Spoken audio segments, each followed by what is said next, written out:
The Second World War did unusual things to the U.S. economy. You could compare it to giving it an injection of steroids or perhaps an injection of methamphetamine. Go look at the post-war. First of all, go look at the 1940 to 1945 U.S. economy, and you see why the Great Depression ended. I mean, all of a sudden, you invest more than 100% of GDP into buying stuff, and things go ballistic. Then the Second World War ends, and every place that would be a foreign market that competed with us is either hurting or destroyed, so the U.S. makes up that gap. And so up until about the late 1960s, the United States was like an economy on steroids or meth. But of course, then it started to return back to normal levels, slowly, but by about the end of the 1970s, the effect had, for the most part, petered out. And you could see this in some of the things that President Jimmy Carter was starting to tell the American people. I'll never forget this because this is when I was first becoming aware of politics. Jimmy Carter was not a great president. And as a matter of fact, he had all sorts of things, like every president does, that happened during his administration that not necessarily his fault, but how he dealt with them was not the best. The one thing that was interesting, looking back on it, because presidents haven't done this since, probably because of how Jimmy Carter fared because he did it, but Carter tried to level with the American people about the fact that things were changing. I'll never forget seeing him in presidential addresses to the nation in a sweater. And he had deliberately chosen to wear a sweater because he had turned down the heat in the White House so that he could set an example to Americans to turn the heat down in their homes to conserve energy because we had an energy crisis, among other things. Carter was pushing this idea that the country was in need of a new understanding of its situation. It was not anymore this super dominant economy, but had major competitors, and that we had to get used to perhaps a new level of economic normalcy. Now, added to this fact, Carter had out-of-control inflation. It was something like 19% at the time.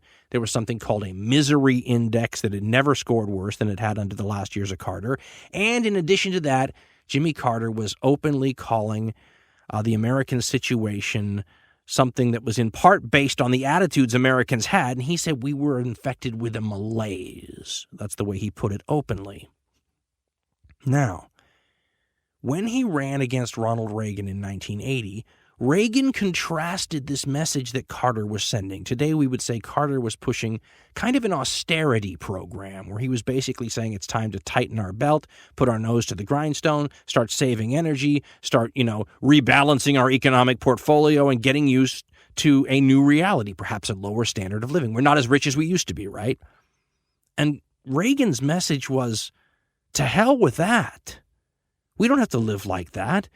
We're the indispensable nation. We're the shining city on a hill, all these kind of things. I mean, in the 1984 campaign, Reagan's whole campaign message was, it's morning in America, meaning the sun is coming up again because, Reagan has brought back not just our attitude, the malaise was gone, replaced by patriotism and national pride, but also from a financial standpoint. We were standing tall, investing, spending money, all these kind of things.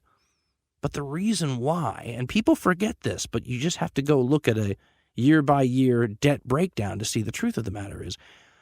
The truth of the matter is because Ronald Reagan decided to give us another shot of steroids or another shot of meth. Jimmy Carter's policy, if you want to use this analogy, was to let the World War II meth wear off and to get used to the new reality of not having the meth. Ronald Reagan's idea was to hit us with another shot. The other shot was borrowing. Borrowing in the same way that people who decided during the housing bubble to refinance their home and take the equity and throw it into a, richer lifestyle, or at least maintaining a lifestyle they probably couldn't afford. That's the same thing we did on a national level. Ronald Reagan exploded the debt.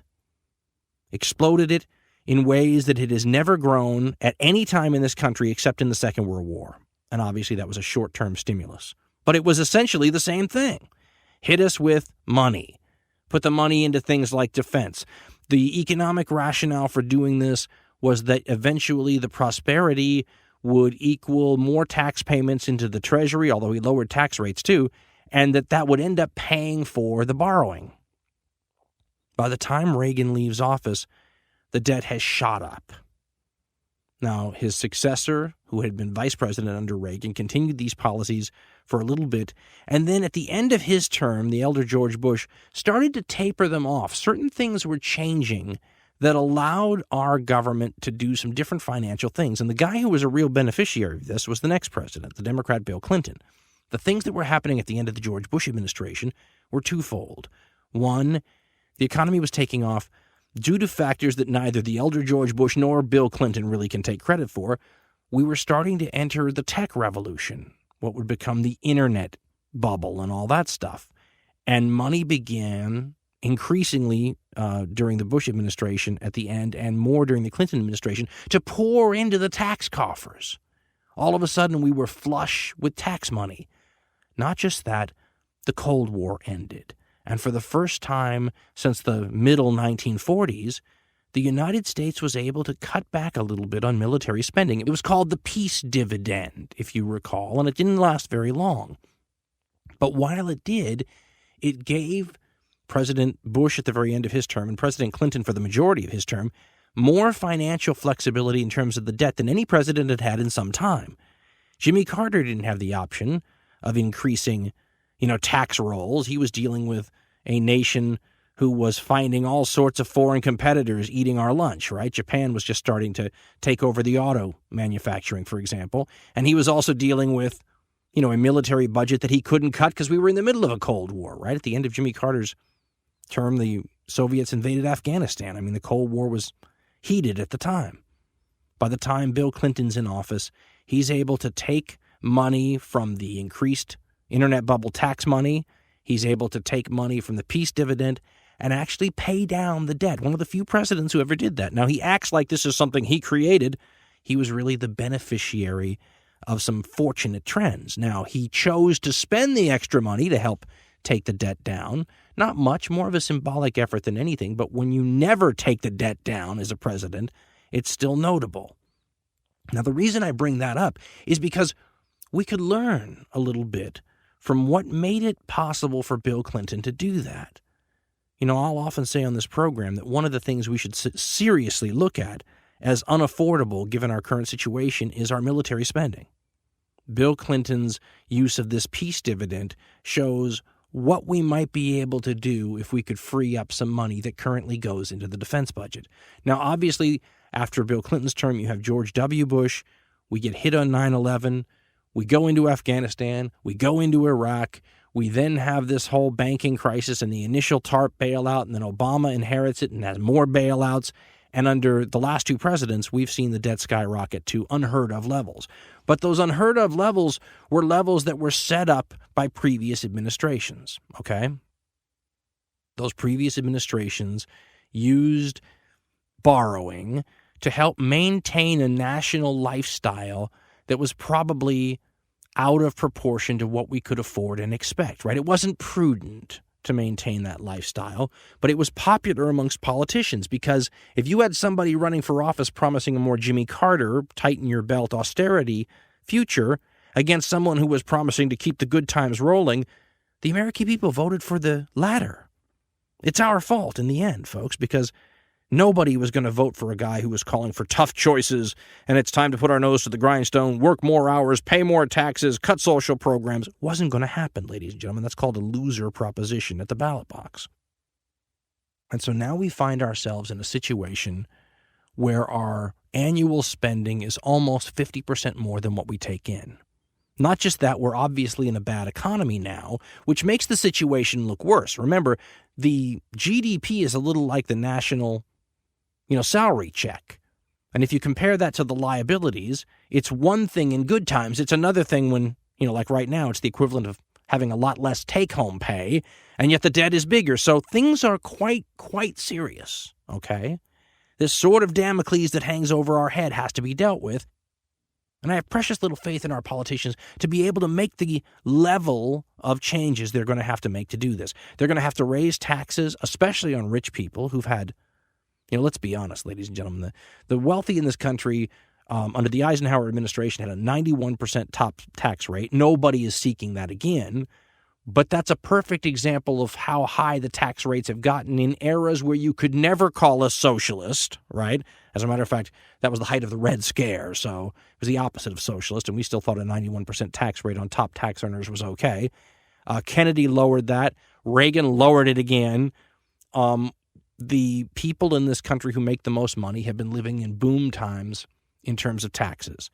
We don't live in boom times anymore. We're all going to have to pay more. We're all going to have to work more, and we're all going to have to settle for a lower level of government services if you want to get a handle on this problem. Here's the problem with that. Our economy and our situation is brittle, right? You can't move too far in one direction without causing unintended consequences. For example, you raise taxes too much in a precarious recovery. I mean, people say we're in a recovery. It still looks more like a recession to me. And you could, once again, plunge the nation into recession. You have to be careful. You cut social programs or the safety net too much in an era where more people are hurting than at any time since the Great Depression, and you will end up simply making matters worse. I mean, you could make cuts in Medicare, like some people say, but if those people go right to emergency rooms instead with illnesses and problems that are much worse than had they been dealt with earlier in a preventative healthcare sort of sense, once again, you haven't done anything to fix the problem. You may have moved around, who pays for what where. You might have transferred, for example, the way Republicans want to do Medicare block grants. That's their answer to Medicare. And a block grant, of course, is where the federal government simply gives a lump sum to each state, and then those states can spend up to that lump sum. But if their Medicare costs exceed that lump sum, then they have to make up the difference at the state level. That's not leadership. That's passing the buck to the states so that when people have problems or complain and the issue of people dying on the streets or dying because they didn't get their medical care comes up, the people at the state level get blamed for that instead of the Congress or the Senate or the president. That's just passing the buck. So the issue of dealing with this problem becomes more complex because if you deal too harshly in any of these areas, you will trigger all sorts of unintended side effects. So what do? Well, this is where my idea comes in about accepting the new reality. I think it's very important that we understand that we're not the rich country we think we are anymore. And once you jettison that, you can start to lower your expectations and you can start to lower your responsibilities that cost money. If you went in with our country right now and said, create a budget that's balanced, and that means raising taxes, and that means eliminating programs and cutting here and cutting there, what do you think that would look like? If going off the fiscal cliff gives us a $560 billion cut, and that won't even do anything more than slow the rate of the deficit's growth, what would it take to get back on an even keel? Well, first of all, if you're not a rich country anymore, you can look at one thing that helped the Clinton administration quite a bit, a peace dividend. There are 3 areas, as we've told you before, that most of our money goes to. 4, if you want to count the deficit and the increasing amount of interest we pay on that every year. And that's military stuff, which includes not just the defense budget, but the veteran affairs budget, which used to all be part of the same budget in the old 60s and 50s. We split that up because it started to make the defense budget look huge, but that's all part of the defense budget. We moved things like nuclear weapons into the Energy Department, another way to hide real military expenditures. Most of the intelligence budget is really part of defense. That's a huge piece of the pie. Do we need all that? Well, depending on who you believe, the United States spends as much as the next 5 easily countries in the world put together, maybe the next 10 countries put together.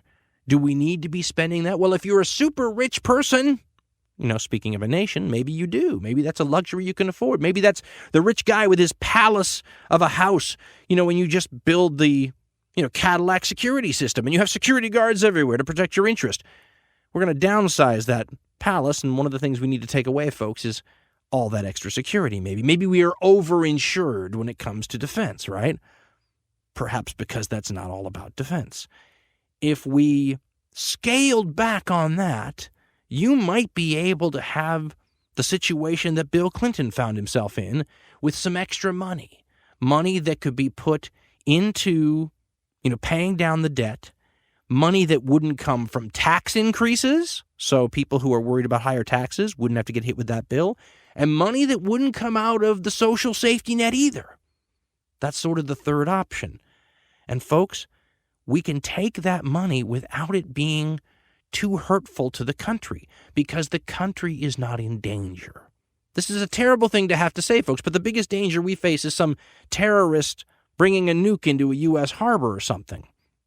It's not that some country is going to come to our shores and invade us. Once we realize that, we realize we have a lot of money sitting on the table that's probably not being spent wisely at a time where we're in desperate need of money.